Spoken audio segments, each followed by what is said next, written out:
Welcome in to Bracket Buster Breakdown. We have a jam-packed show today. The Final Four is set on both sides. It is time to preview it all. Going to be a very exciting episode. I'm, of course, your host, as always, Nick Burt. We just had a outstanding weekend of basketball, if we're honest. We had some really great games to determine who was going to the Final Four. So let's get into a quick recap of it. We start off, as we always do, in the East region. The University of Connecticut Huskies, they move on to the Final Four with a 77-52 victory over the Illinois Fighting Illini that included a 33-2 run from the UConn Huskies in this game.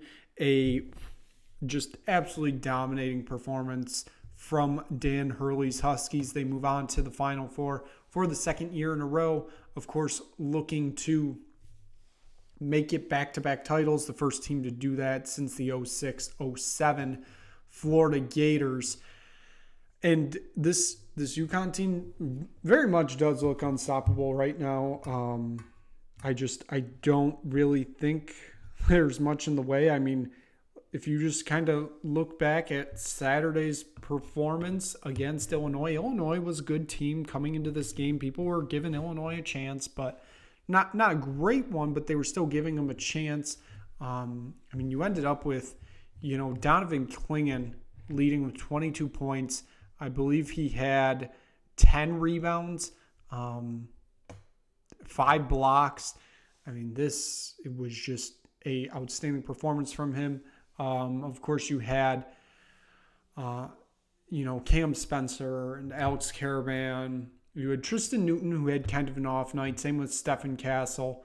But then you had players off the bench like Hassan Diarra, Samson Johnson.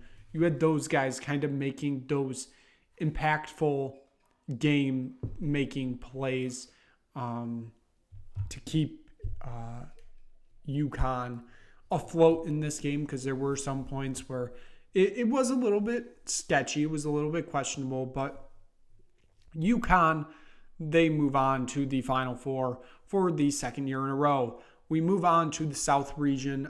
This is where your Cinderella is coming from, led by a 12-2 run with 13 minutes remaining in the second half.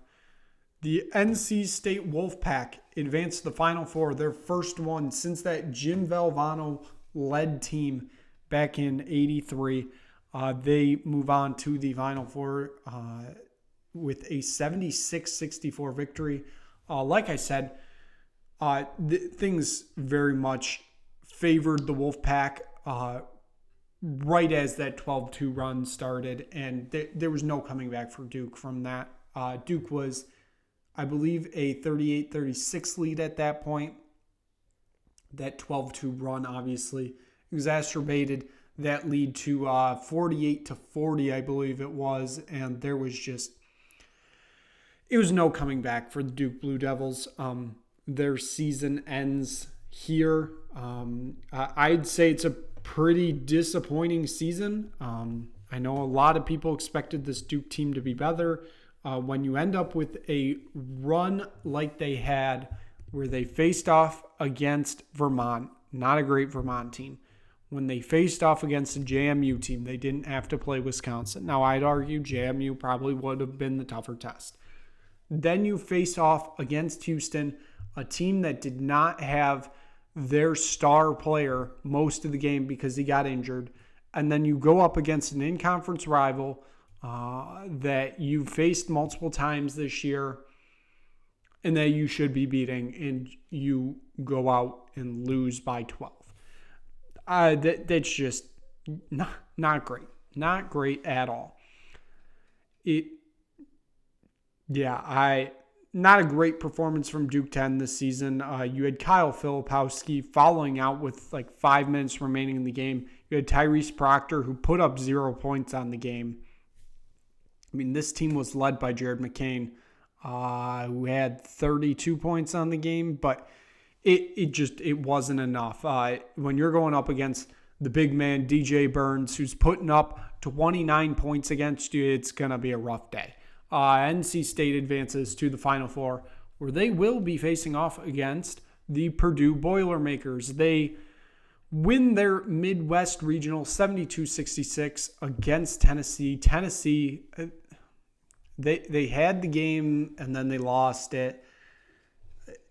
We were tied at 58 with like 5 minutes remaining, and it felt like it was finally turning towards Tennessee, and then Tennessee just decided not to make shots. Just bad shot selection, shots getting blocked, just shots not going down. It all added up. Purdue goes on a tad bit of a run at the end, and they end up advancing to their first Final Four since 1980. Big performance for Zach Edey in this game. He put up 40 points. I mean, if you're going to have a performance like that, that's the game to have it in. He had 16 rebounds. I believe he had a steal and a block in there mixed in somewhere. The biggest thing out of those 40 points, 14 of them came from the free throw line. He had 22 attempts. I don't really even want to argue it, because I think the argument's just kind of, it's lost its main point, I guess, that Zach Edey just gets fouled a lot. I honestly think it's just the refs don't know how to ref him, just because he's so tall and plays such a physical style of basketball. I don't know if the refs know how to call that, and we just end up with this: if you touch him, it's a foul. That's what it seems like it's ended up being. I don't know. Hopefully that doesn't have like a huge impact in the Final Four. It will, but going up against DJ Burns, that is going to be a tough test. And we move on to the West region. This will be the team facing off against UConn, and that is Alabama, advancing to their first Final Four ever as they beat Clemson 89-82. A just outstanding performance from Nick Pringle in this game, Mark Sears, Grant Nelson, all finding ways to lead this Alabama team to the Final Four, because Clemson wasn't going away without a fight. They kept making this a game at the end. Jaron Stevenson, coming off the bench for Alabama, puts up 19 points. That is a huge key for them winning in this game. Like I said, Clemson, they kept it close a lot of the game. I know it got a little bit away from them at the end, but it always felt like they were in striking distance and just a short run away from actually making this a game. They were leading for half of the first half, I think. Then Alabama goes on a 20-2 run that culminates with 2 minutes remaining, I think. And the score was 33-28 Alabama. Alabama kind of never looked back from that point. They didn't relinquish that lead. But like I said, Clemson always stayed kind of close behind, but it just wasn't enough in the end. Alabama advanced to the Final Four for the first time ever in program history. So, as we said, this is what we got. It's UConn against Alabama. That game is going to be the 8:50 tip-off approximately. Of course, that time is 100% going to change and probably won't tip off until after 9 p.m. Eastern time, most likely. And then the first game of the night is NC State going up against Purdue. That's your 6:09 tip-off, I believe, somewhere around there. And listen, this is going to be very interesting to see how this plays out, because realistically, the Final Four or the national championship, I should say, should be Purdue against UConn. I don't think NC State has a true, real shot in this game. Sure, they've had a good run, but Purdue's just the better team. Same on the other side. Alabama can make a lot of threes, but UConn has the fourth best defense in the country and first best offense. It's going to be a challenge. I think on both sides. The big thing for me, NC State's an 11 seed, Purdue's a 1. Purdue's an 8.5 point favorite. UConn is a 1 seed, Alabama's a 4 seed. UConn is an 11.5 point favorite. You do not see numbers like that in a Final Four. You do not see double-digit spreads like almost ever. I was stunned when I saw this number. The books love UConn. Like they love them. And, I mean, it's hard to blame them when you see what UConn's put up. I don't think UConn has gone against a team that can shoot the three like Alabama. I think it might be a long night for UConn, if we're honest. I think they still win. I don't know if they cover the spread. I know that they've been just obliterating their competition, but I feel like at some point they're going to have a test, and it feels like this might be the game. As I said, ever since the bracket preview, I said UConn, if they're losing in this tournament, not going back-to-back, they're losing in the first game, so the first round, they're losing in the Sweet 16, or they're losing in the Final Four game. They are not losing when their opponent has 2 days rest and 2 days to game plan for this team, because this team is just a completely different species. You have to face them on a week's rest and a week of film study. That's what Alabama has. If Alabama can make their threes, I think it makes it a game. I don't think you're going to be able to go down to Klingon in the paint a lot of times in this game. I think Alabama is going to really try to have him covered. I know UConn, they have players that can shoot the three, but at some points this season, it's just become rapidly inconsistent, and you don't want to be relying on the three. I'd say the same for Alabama. You do not want to be relying on the three in this game. I know they're going to, but you cannot be relying on that, because if shots are not going down, UConn will drag you down.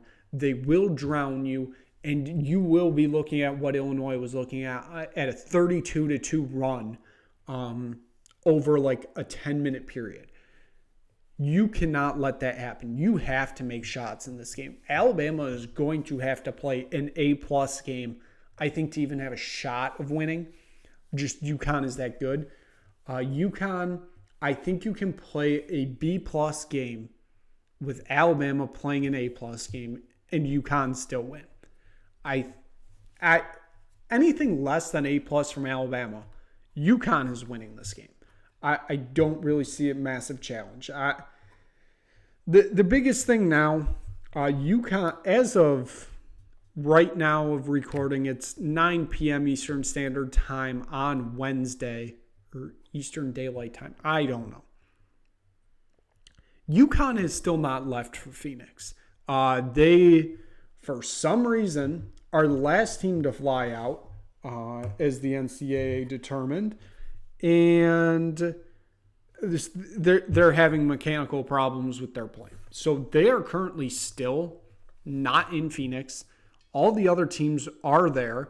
Alabama and Purdue have been there since yesterday, which baffles me, but whatever. NC State arrived today. UConn apparently aren't arriving until like 2 a.m. tomorrow morning. It's beyond me. Once again, the NCAA proves that it's just a laughable organization. So I do think that's going to play a factor. I don't know if it's going to be a huge factor, but it 100% is a factor in this game that UConn won't be there until Thursday. On the other side, if Purdue doesn't win this, there needs to be I keep saying this. If Purdue doesn't win this game, there's got to be major conversations. I don't think there's ever been a better chance for Purdue to make it to a national title game than it is right now. You're facing off against an 11-seed NC State team. Now, granted, they are the hottest team in college basketball, clearly. Of course, there's UConn there, but I mean, if you can somehow slow down Zach Edey and make it a tough night, then I think NC State has a chance. I just don't see that happening. If that happens, I will be massively shocked. I can't see any other way of this happening than Purdue being in the national championship game. I don't see it happening.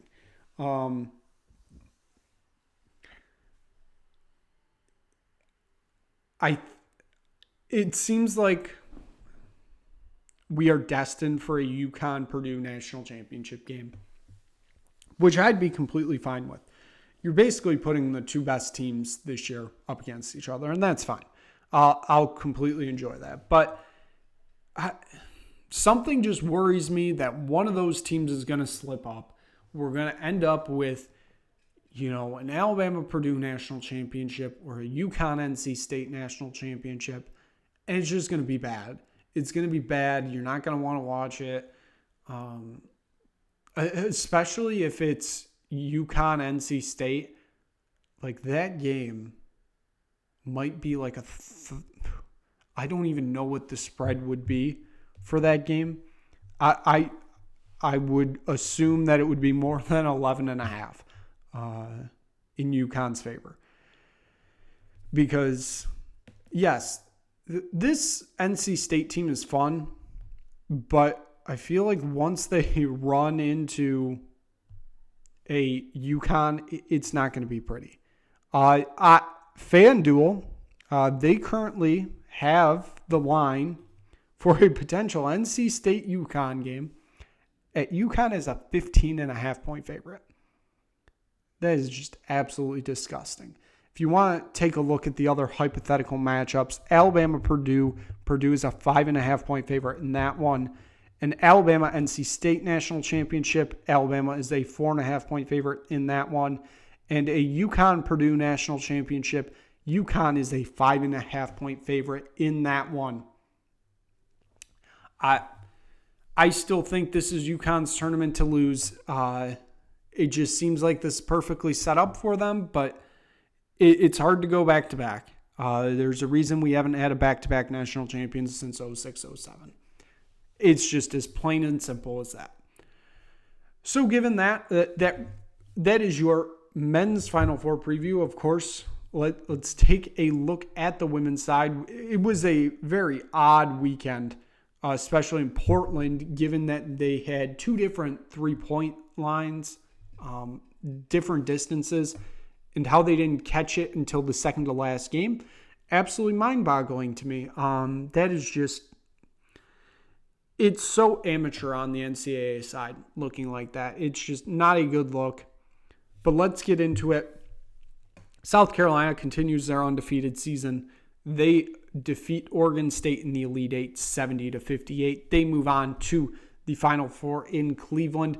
They will be facing off against NC State. Yes, NC State's men's and women's team are both in the Final Four as NC State, the 3 seed, defeats the number 1 seed, Texas Longhorns, 76-66. In a game Texas they never had the lead, I don't think. This felt like this was kind of the year for Texas to break through and make a Final Four again. It evidently is not. NC State moves on to the Final Four. This team was unranked coming into this season, and now here they are as one of the 4 remaining. In the most watched women's basketball game of all time, Iowa gets their revenge on LSU last year. They defeat the Tigers 94-87. Caitlin Clark put up 40 points in this game. I think the number was an insane number. Iowa advances to their second straight Final Four, where they will be going up against UConn. So yes, UConn's men's and women's are also in the Final Four. So for the first time ever, 2 universities have sent both their men's and women's team to the same Final Four. So that is just a stat to behold. This UConn team has more players on the bench right now in sweats due to injuries than in jerseys. So For Gino Auriemma to get this team to a Final Four, it just shows his greatness, and B, I think is a massive indictment that he isn't a finalist for Coach of the Year.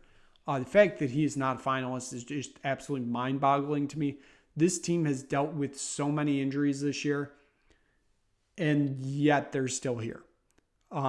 They get past this very good USC team who kept it close a lot of the game. They had the lead in some points of the game, and it felt like they were going to pull away, and it's like, wow, this USC team has had a really good turnaround under Lindsey Gottlieb. They are still a very good team. Juju Watkins is only going to get better. But UConn kept fighting back. They're in the Final Four. Their 24th Final Four, I believe. Could be wrong on that number, but it's something around there. So your Final Four matchups in Cleveland. The early tip on Friday, 6:30, I believe, 7 o'clock. One of those tip-off times, it is going to be South Carolina against NC State. And your late tip-off in the primetime game, 9:30-ish tip-off, it's Iowa going up against UConn. That game, it is going to be an absolute amazing game probably. You get Paige Beckers going up against Caitlin Clark for the final time in college. Of course, Caitlin Clark already declared for the WNBA draft. Paige Beckers declared that she's going to come back for a fifth year. So this will be the last matchup between the two in college. And I'm expecting an absolute amazing game. The thing for UConn in this game, I think you can let Caitlin take all the shots she wants in the world. Just make sure nobody else does. If you can shut down everybody else on this Iowa team, I think there's a chance UConn can win this game. I don't think it's a great chance because, Caitlin Clark can just chuck it up like she always does anywhere in this arena, and it's either most likely going in, but she does chuck it a lot, so there are multiple times also that the ball does not go in. Sometimes it doesn't even get close, but I think UConn has a shot in this game.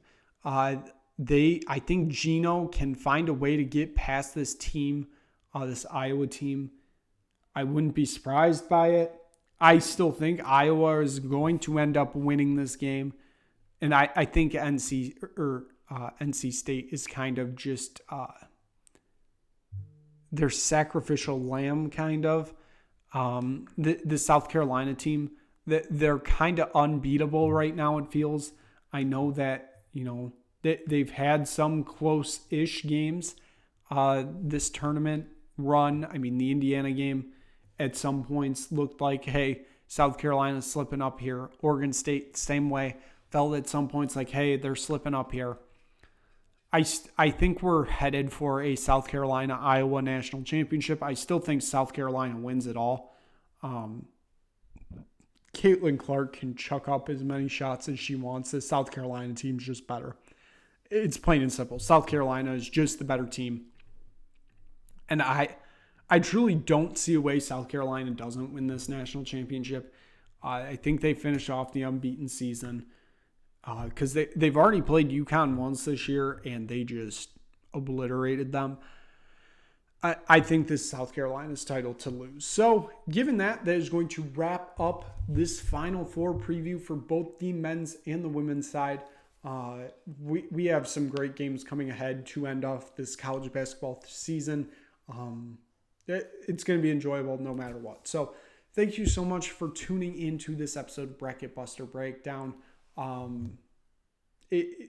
We're going to do an episode at some point between probably Sunday, because Bracket Buster Breakdown will be on location in Phoenix for the Final Four. So that should be a fun time had by all. We will recap the Final Four, give you a preview for whatever the national title is on both sides. should be interesting nonetheless. So thank you so much for watching. If you just stumble across this video, click like, click subscribe, tell anybody you know about it, and we'll see you back for a national championship preview on the next episode of Bracket Buster Breakdown.